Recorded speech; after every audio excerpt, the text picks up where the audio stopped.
Hey, welcome back to Historic Investments. Today we're in the November 2021 meeting of the Ohio Gun Collectors Association. I'm very pleased here to introduce Jim Angle, and what we're going to talk about are Japanese Lugers. No, they're not Japanese Lugers, are they? They're Nambus. They are Nambus, but they are often mistaken for Japanese Lugers.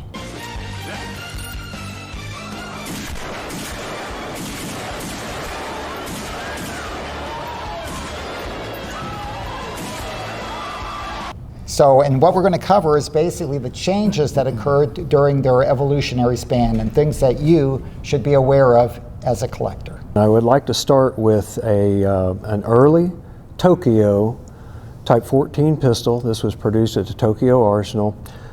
You can see the date is 5/3, serial number is 11720. If you're not familiar how to date Nambu pistols, the first digit would be, you add this to 1925. That gives you the year of production. Your second digit is going to be the month of production. So this is 1930, in March is when this particular pistol was made. Early Type 14 pistols, small trigger guards, are going to be rust blue. They're all rust blue. Your small parts are going to be strawed, which is your trigger. Most of your pins, or heat treated. Your grip screws would be heat treated. Tokyo grips are made with beech wood. Nagoya Nambu grips were made with mahogany. The number of grooves will vary between manufacturer. There were 5 specific manufacturers of the Type 14.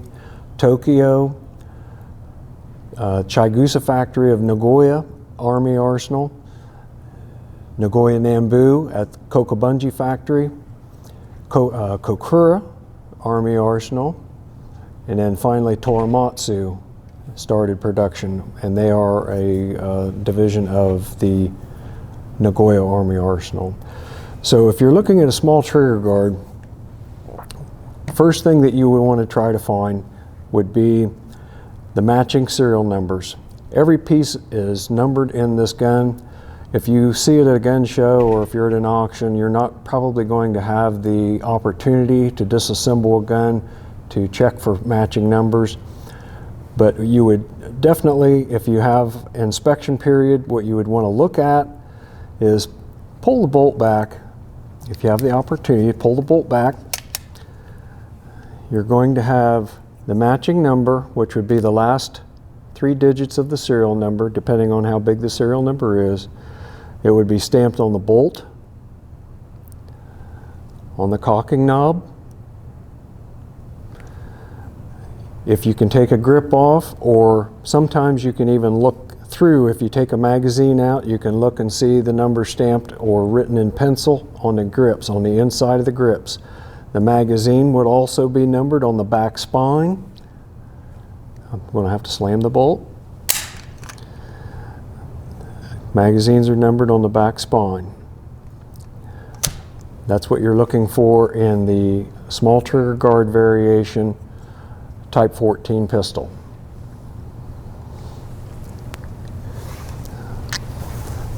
Another variation, this is a little bit later on, this is 19.1, which is 1944, January. We've gone to a large trigger guard which started into production in September of 1939. We are looking at rust blue finish, blued parts. Bolt on this particular example is polished, heat treated with polished. This is where you start to see some of the major changes in Type 14 production as far as the aesthetics of the pistol itself. One of the very first things that we saw in comparison with the cocking knob on the small trigger guard variation that we looked at just a second ago, we've gone to a solid cocking knob with fine knurling. This production only lasted about a month of production. And then we went to a larger knurling, which will be the next example that we'll show you. But it's kind of hard to see maybe, but you can tell that the finish is not quite as fine. It's not polished out. Another design change was the addition of the magazine retention. On the early guns, there was a problem with, in the field, if you hit the magazine release button, the magazine would simply fall onto the ground. You could lose it. This one, you push the button and you actually have to pull the magazine out. There's a slot in the side of the magazine and it gauges the spring. That way it does not fall out on its own. Magazines were blued. They're still numbered. You have their proper proof, Nagoya Arsenal proof. Grips are still serrated. And again, all the numbered parts on the interior of the gun are numbered. Same with the cocking knob and the bolt, as I showed previously.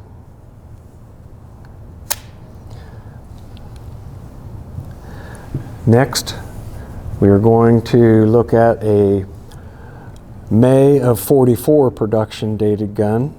This is Nagoya Toramatsu 2nd Series pistol.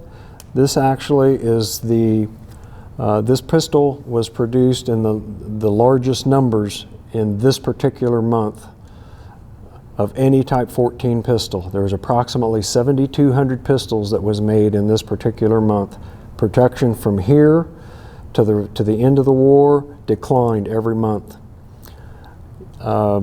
If you are at a gun show or looking at an auction, this is going to be probably the most common style of Type 14 that you will come across. Your large trigger guard and probably dated 18 or a 19 dated gun. That's a 1943 or 1944 dated gun. Out of the approximately 279,000 Type 14s that were made from 1926 clear to the end of the war in 1945, this 2 years of production, which is your 18 and 19 Toramatsu manufactured pistols, they produced 37% of the total amount of Type 14s produced. So again, this is going to be the most common that you will run across at a gun show.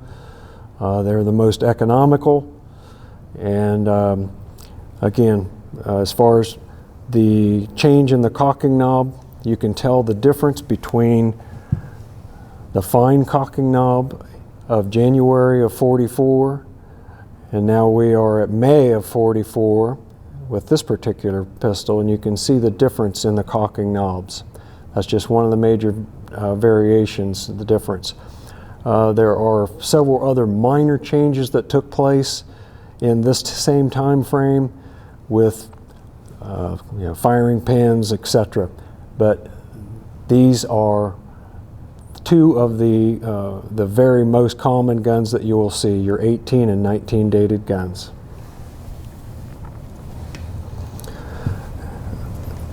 Another major change, obviously, that you can see in this particular pistol, this is a November of '44 dated gun.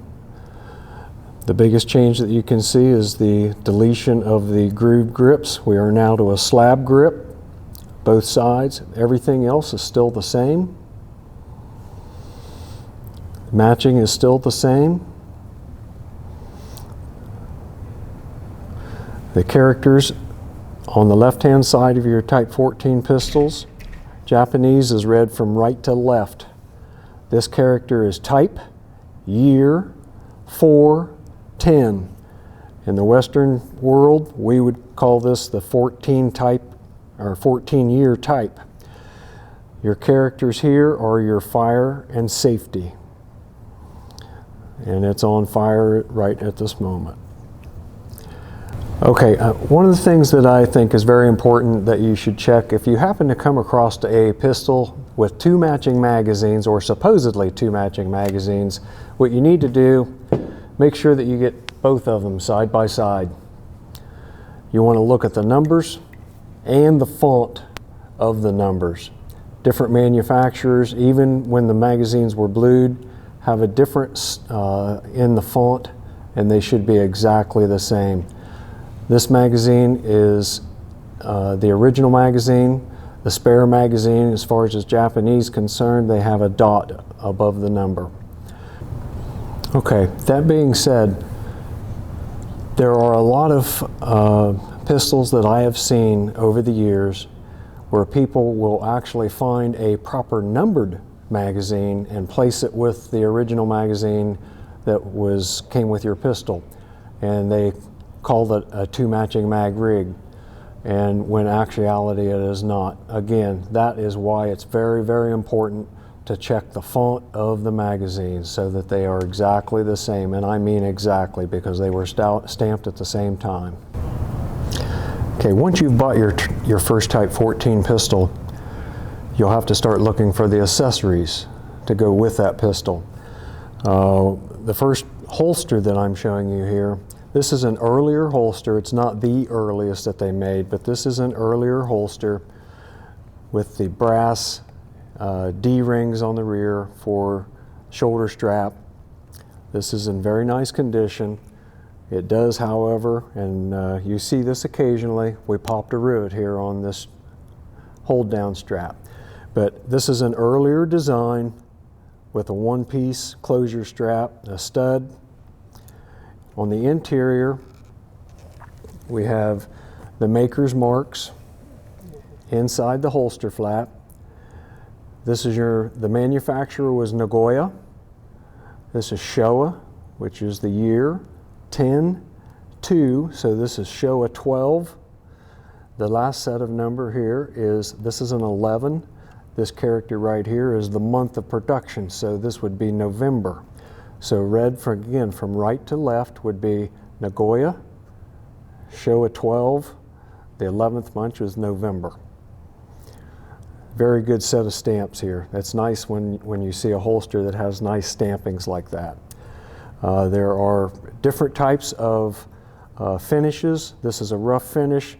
Other manufacturers that I've seen have more of a fine leather that they coated on the inside where it's real fine leather.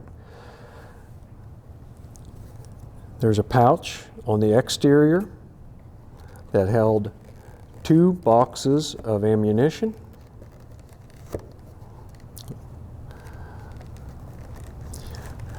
This one, being a little bit later design, had the extra firing pin pouch. All Type 14 pistols were issued with 2 firing pins, and they were both numbered as well. The spare would have been numbered.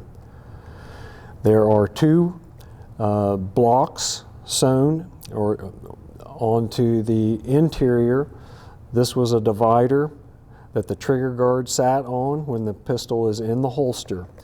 You can see on the exterior where it's sewn here. That kept the pistol in place.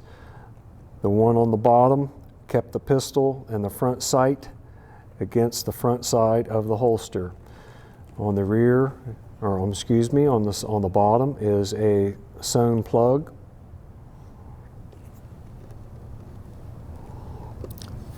On the inside, there was a sewn loop against the edge here that held a cleaning rod. The earlier Nambus, your small trigger guards, usually had a nickeled rod, and they would have been proofed. Very hard to see. Right here's the proof mark. They're usually halfway down on the shaft.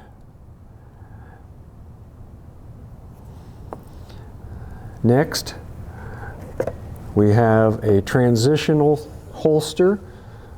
This style of holster was very common starting in 1939, so Showa 14. The body of the holster is the same, cowhide leather. The construction exactly the same. We have different hardware. We have nickel hardware on the back. Sometimes you will see black painted lacquer. Brass stud on the shoulder strap. You have one keeper. Plenty of holes for the adjustment. The biggest change that took place is obviously here on the closure strap. This is underneath this leather, there are 3 springs. and then it was wrapped in leather, which it gave a little bit, I don't want to pull too hard on it, but it gave, once you have the pistol in here, it takes up the space and the holster lid would be sticking up a little bit farther. So it allowed a little bit of spring tension so that you could pull that over that stud and it kept everything nice and tight. A lot of these style of holsters, you will see the leather that has deteriorated, rotted away, etc. So try to find one that has the intact leather.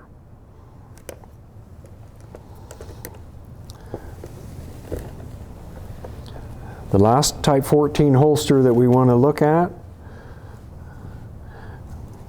is Rubberized Canvas. The Japanese learned early on that your leather holsters would not hold up well in the jungle environment. So they developed this style of holster, which is basically a fabric that used a rubber cement coating, and when it was new they were very pliable. As it has aged, they get hard, they get very stiff. If you've ever seen these, they get very stiff. The shoulder strap on this one is molded in that position right there. Type 14 holsters also would have been issued what's called a waist belt. The earlier leather holsters, this belt would have been made with leather, but it was the same basic construction. You had a smaller buckle, but you had a larger piece on the back side, two keepers, and this would have went through this on the rear of the holster. It would have went through the loop around the soldier's waist. These style of holsters were first designed and developed and started manufacturing in 1942, late 1942, but they're very prevalent in the later war. These are normally associated with your slab grip Type 14 pistols.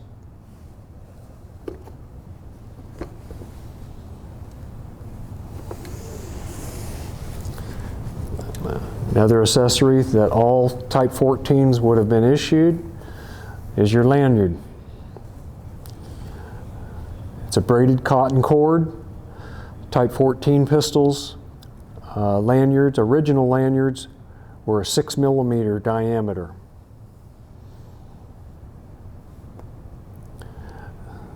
They were pieced together right here. This is where they would have been sewn together. The stitching is basically the same on all of them that you look at. This is how you adjust it. The soldier would have one end of it that would have went around his neck. The cord would have gone onto the lanyard ring of a Type 14 pistol. Here's your lanyard ring. Once they would have opened the flap, a lot of times they would just give the cord a little tug and it helped to pull the Type 14 up out of the holster.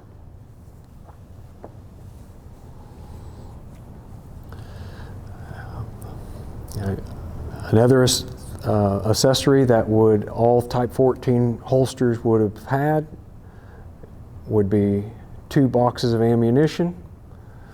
Again on the front.